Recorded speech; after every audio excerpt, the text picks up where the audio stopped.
Baik, Assalamualaikum warahmatullahi wabarakatuh. Kami Waalaikumsalam dari warahmatullahi kelas wabarakatuh. 150 CGP Angkatan 5 Kabupaten Tuban. Kali ini kami akan mempraktekkan sebuah coaching yang terdiri dari saya sendiri, perkenalkan Dwi Hendro Susanto sebagai pengamat, kemudian rekan saya ada Pak Ali Irham sebagai coach, silakan dilambaikan tangannya. Kemudian untuk Kuci sendiri ada Bapak Muhammad Solikin. Baik, sebelumnya saya akan sampaikan terlebih dahulu kompetensi yang akan diperagakan oleh rekan kami, yaitu adalah yang pertama kehadiran penuh atau presence, kemudian mendengar aktif dan juga memberikan pertanyaan yang berbobot. Baik, silakan disimak peragaan coaching berikut ini. Assalamualaikum, selamat sore Pak Sal. Waalaikumsalam Pak Ali, selamat sore Pak Ali.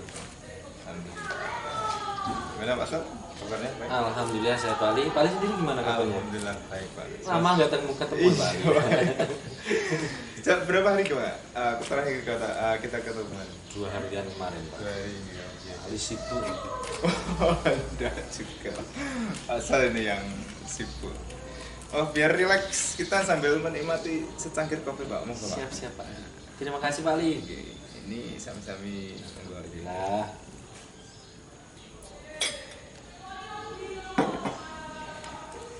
Cukup rileks Pak Sal ya. Alhamdulillah. Baik Pak Sal, nampaknya sore ini asik buat ngobrol. Cuacanya Pak. Kira-kira ngobrol apa Pak Sal? Gini Pak Ali. Saya ini pengen curhat Pak Ali, pengen share. Kemarin 3 hari yang lalu ini saya kan ada tugas dari PLT kepala sekolah saya itu saya disuruh ke Tuban untuk mewakili sosialisasi ANPK. Otomatis setelah saya tinggal Pak. Nah ketika tak tinggal itu loh banyak sekali kendala yang saya alami dari laporan teman-teman dan juga saya cross check sendiri setelah pembelajaran itu ternyata banyak masalah. Saya bingung Pak Ali.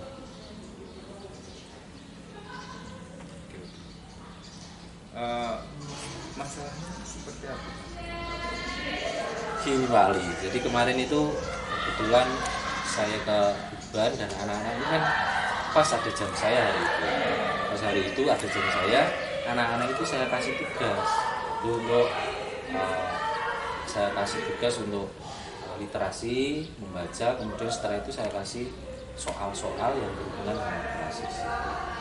Ternyata besoknya itu saya tagih tugas itu, ternyata anak-anak semua itu hampir 90% tidak ada yang kerjakan. Setelah saya tanyakan kepada teman-teman di kelas yang sebelahnya dan juga ada kemarin ada laporan juga dari wali kelas, ternyata anak-anak di situ ramai semua.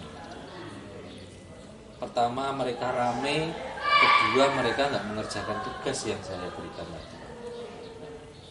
Saya bingung kok seperti ini, dan ini kayaknya sudah menjadi kebiasaan di sekolah kami, bahkan di kelas lain mungkin seperti itu Pak. Cuma ini yang saya alami sendiri kemarin, bener ada laporan dari teman-teman, ini Pak ditinggal rame. Saya nggak percaya, tapi ternyata setelah saya alami sendiri ternyata kenyataan seperti itu. Saya bingung bagaimana agar anak-anak itu tetap fokus, tetap mengerjakan tugas apa yang sudah diberikan oleh bapak atau ibu guru yang ketika pada waktu itu berhalangan. Jadi saya pengennya itu yang ketika ada guru ya tetap fokus, nggak ada guru pun mereka tetap fokus gitu Pak. Paling saya bingung. Iya. Memang hal seperti itu umum Pak. Di kelas saya, sekolah kami juga seperti itu Mas. Sama Rata-rata gitu. Namun memang ada beberapa siswa yang memang punya kesadaran diri untuk belajar literasi walaupun tidak ada.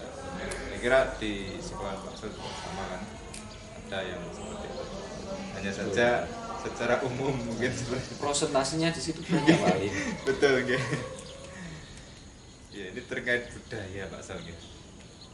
Kira-kira posisi idealnya Pak, sebetulnya posisi idealnya itu apa? Posisi ideal yang seperti apa yang Pak Solihin harapkan dari kondisi murid seperti itu? Yang jelas Pak Ali, yang namanya ini kan untuk masa depan anak sendiri juga. Jadi saya pengen keinginannya itu ya ketika ada bapak ibu guru yang berhalangan, namanya juga manusia Pak Ali, nggak mungkin kita bisa sempurna kok tiap hari masuk kelas, tiap hari harus standby dengan siswi kami. Pasti ada saja satu halangan, dua halangan. Nah, ketika halangan seperti itu, anak-anak kan pasti diberi tugas lah. Ketika diberi tugas itu saya pengennya Pak, anak-anak tetap tanggung jawab Pak. Tanggung jawab melaksanakan apa yang sudah disampaikan oleh Bapak Ibu guru tadi. Seandainya suruh menulis, ini tulis, anak-anak melakukan menulis. Seandainya disuruh kasih soal, kerjakan. Setelah nanti jam selesai dikumpulkan ya dikumpulkan. Jadi anak-anak punya tanggung jawab, rasa tanggung jawab. Ada guru atau tidak ada guru, tetap mereka mau melaksanakan proses pembelajaran dengan baik. Kalau sekarang ini kan enggak Pak Ali. Rata-rata itu anak-anak itu takut sama tata tertib sekolah. Takutnya kalau seandainya contoh bicara kasar, nanti ada skor sekian. Kalau dia membuat kesalahan apa, ada skor sekian. Anak-anak ini cenderung takutnya seperti itu. Jadi yang dialami anak-anak seperti itu, kadang ada guru mereka sopan, mereka baik, mereka selalu berusaha untuk tampil perfect di hadapan bapak guru. Padahal di belakang atau ketika Pak Guru tidak tahu, mereka melakukan hal-hal yang berlawanan dengan tata tertib. Saya ingin anak-anak saya itu berbudaya itu karena hatinya Pak Ali, bukan karena takut tata tertib tadi. Itu Pak Ali, sehingga kalau seperti itu biar proses pembelajaran di kelas itu kan tetap lancar, normal, nyaman, tertib, jadi tidak mengganggu ke kelas-kelas yang lain itu Pak. Itu keinginan saya itu seperti itu Pak.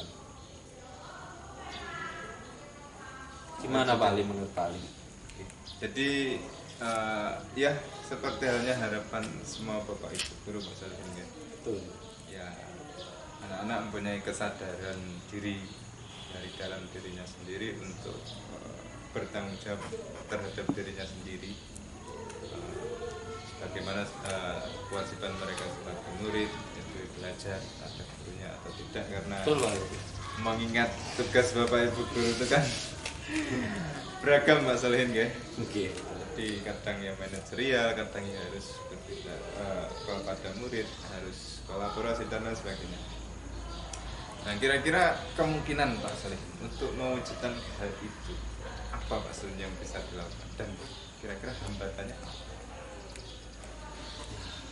Ini juga jawaban yang kompleks sebenarnya Pak.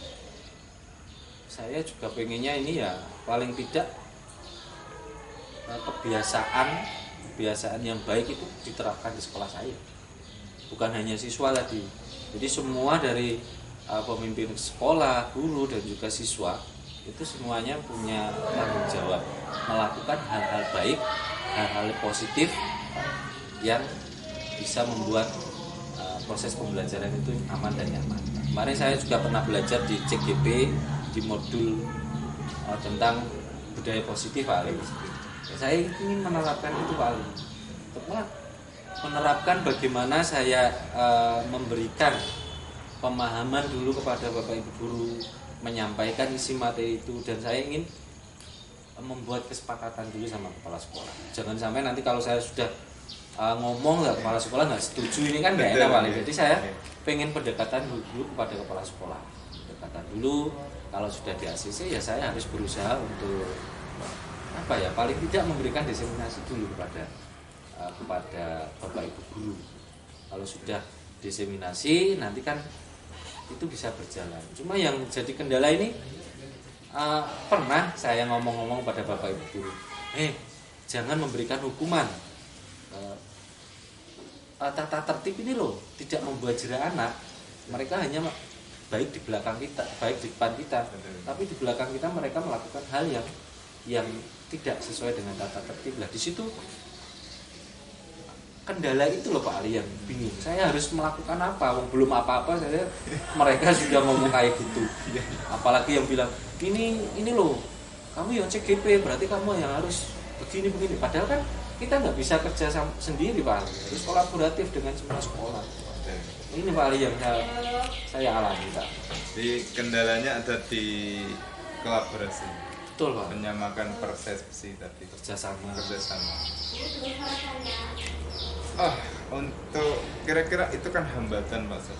Untuk meraih, artinya untuk meraih keberhasilan dalam merajut kerjasama dengan bapak ibu guru, terutama otoritas dan seluruh warga sekolah. Kira-kira langkah apa Pak Sal yang bisa dilakukan?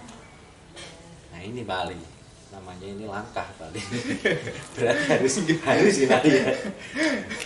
Saya punya bayangan Pak Ali. Jadi, saya punya bayangan itu seandainya, dan saya harus berusaha itu. Bagaimana saya meyakinkan kepala sekolah saya? Saya akan ngomong ke kepala sekolah, ini loh, sekolah kita itu perlu budaya positif. Sekolah kita itu menggunakan tata tertib itu sudah model lama. Saya ingin meyakinkan kepala sekolah dengan membuat kesepakatan dan diterbitkan SK. Nah, setelah itu kepala sekolah memberikan rapat tentang budaya positif.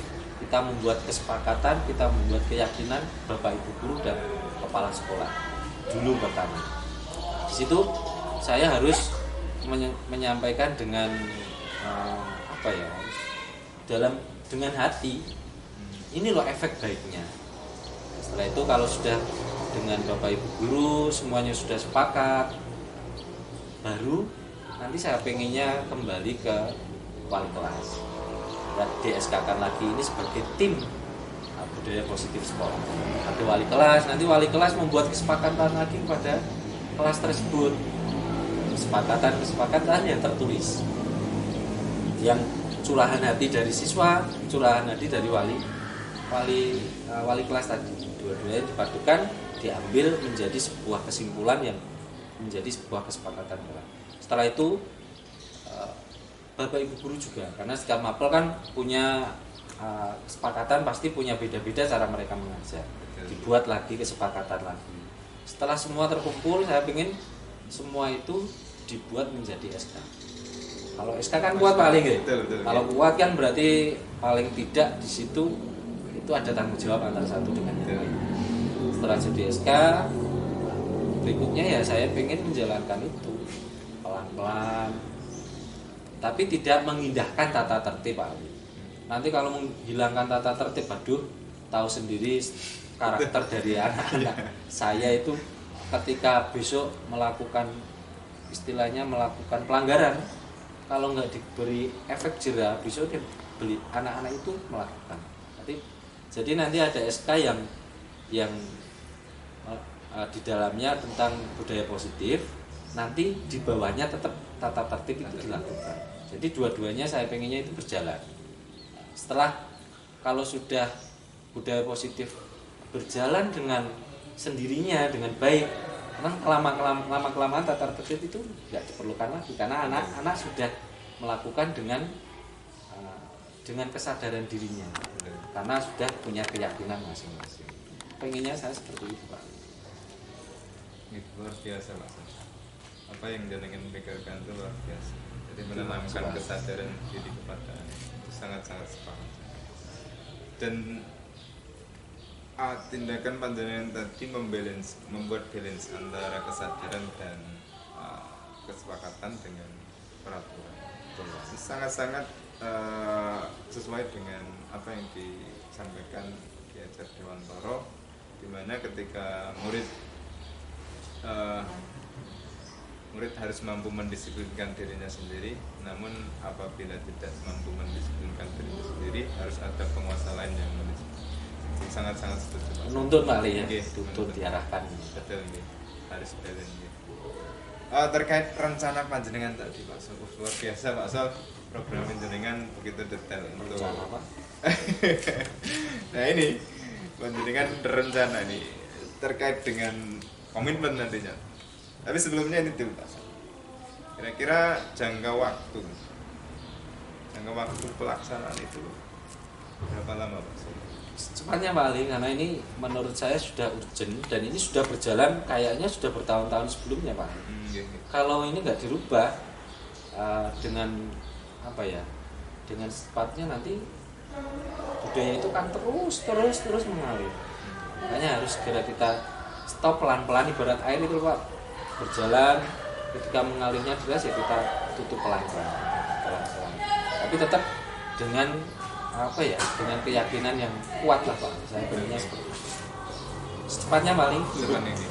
dalam waktu dekat saya akan ke kepala sekolah, kemudian diseminasi, kemudian dilakukan kesepakatan dari semua itu, dibuatkan SK, dan semoga dalam waktu 2 bulan ke depan itu bisa berjalan Pak. Nggih, amin. Semoga cepat terrealisasi. Amin Pak Ali Pak. Demi anak-anak kita. Terus ukuran keberhasilannya apa Pak Salim? Dari rencana panjenengan? Ini Pak Ali, kalau untuk menurut saya paling tidak, karena ini adalah sebuah budaya. Ini merubah budaya ini susah ya Pak Ali. Betul nggih. Biasanya dia lakukan seperti ini, Oke. sekarang harus terbolak-balik hampir 100 atau 360 derajat, ini yang susah Pak. Jadi ya saya harapkan paling tidak di situ ada keyakinan diri. Paling tidak tadi yang menjadi acuan saya, ketika tidak ada guru, itulah dulu, yang lain mungkin ikutin berjalan dengan pelan-pelan. Mereka tetap tanggung jawab, mereka tetap akan melakukan sesuai dengan tugas yang diberikan oleh Bapak. Sehingga dalam pencapaian proses pembelajaran yang aman dan nyaman antara kelas 1 dengan kelas yang lain itu bisa berjalan dengan baik dan tidak mengganggu kelas-kelas yang lain. Itu harapan saya. Luar biasa. Detail sekali Pak Salim rencana panjenengan. Termasuk bagaimana mengantisipasi gangguan tadi sudah panjenengan sampaikan. Apa itu yang akhirnya penerapan budaya positif yang berimbas pada murid-murid kita nanti akan sangat positif bagi perubahan perilaku anak-anak nanti. Iya Pak. Nggih, semoga cepat terrealisasi Pak Solihin. Insya Allah. Terima kasih Pak Ali. Nggih, sami-sami. Terakhir Pak Solihin tentang komitmen. Ini yang biasanya yang paling sulit, komitmen. Komitmen apa yang ingin panjenengan pegang benar-benar ini terkait dengan rencana? Komitmen ini yang jelas ini kan inisiatif saya Pak. Nggih. Karena dari tingkah laku peserta didik dan mengganggu proses pembelajaran ini, saya akan menguatkan diri saya sendiri. Kemudian saya menguatkan ke kepala sekolah. Saya buat komitmen itu. Kalau saya dengan kepala sekolah sudah satu arah, insya Allah Bapak Ibu guru yang lain yang menolak tadi, yang tidak setuju dengan apa yang saya sampaikan, insya Allah secara pelan-pelan berangsur, insya Allah mereka akan mengikuti. Karena itu budaya baik Pak Ali, dan kalau itu berjalan itu guru tinggal enak Pak, dan tidak ada dusta di antara guru dan murid, tidak ada dusta antara kita dan teman guru. Jadi semuanya mengalir karena hati nurani, keyakinan mereka, bukan karena masalah takut atau tidak takut. Saya akan semangat Pak Ali, beri semangat saya Pak Ali ya, tetap beri semangat. Semangat bisa Mas Ali. menjalankan itu semua. Makasih loh Pak Ali. Betul nggih. Pokoknya ini saya curhat ini karena ya memang saya sudah nggak kuat, saya harus menyampaikan Oke. ini biar ada teman yang memberikan Minimal kalau umpan baliklah kepada saya. kalau panjenengan sharing ini kan bisa plong gitu kan. Oke, saya lebih apa ya? Ada Pak Ali yang bisa memberi semangat saya. Nanti Siap. saya untuk menjalankan ini semua. Siap Mas Solih. Saya selalu memberikan semangat Mas Solih. Siap, Pak. Terima kasih. Oke, selesai. Terkait juga siapa yang harus dilibatkan tadi sudah Pak Panjenengan sampaikan semuanya. Artinya ini tinggal menunggu Eksekusi. eksekusi. Panjenengan yang kami harapkan.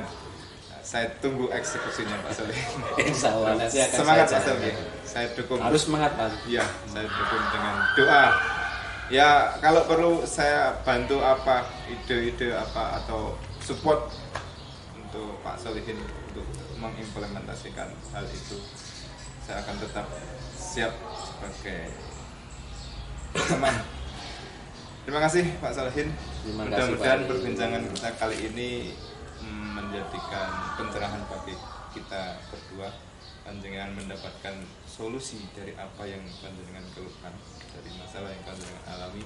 Saya pun mendapatkan pengalaman menarik dari apa yang panjenengan rasakan. Semoga bisa menjadi hal yang menginspirasi buat saya secara pribadi. Terima kasih, Pak. Sama-sama. Terima kasih, Pak. Terima kasih. Selamat Sehat sore. selalu. Amin.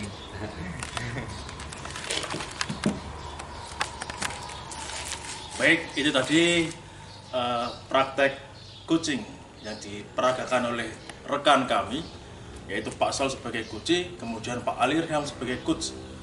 Saya amati dari tadi coaching berjalan sangat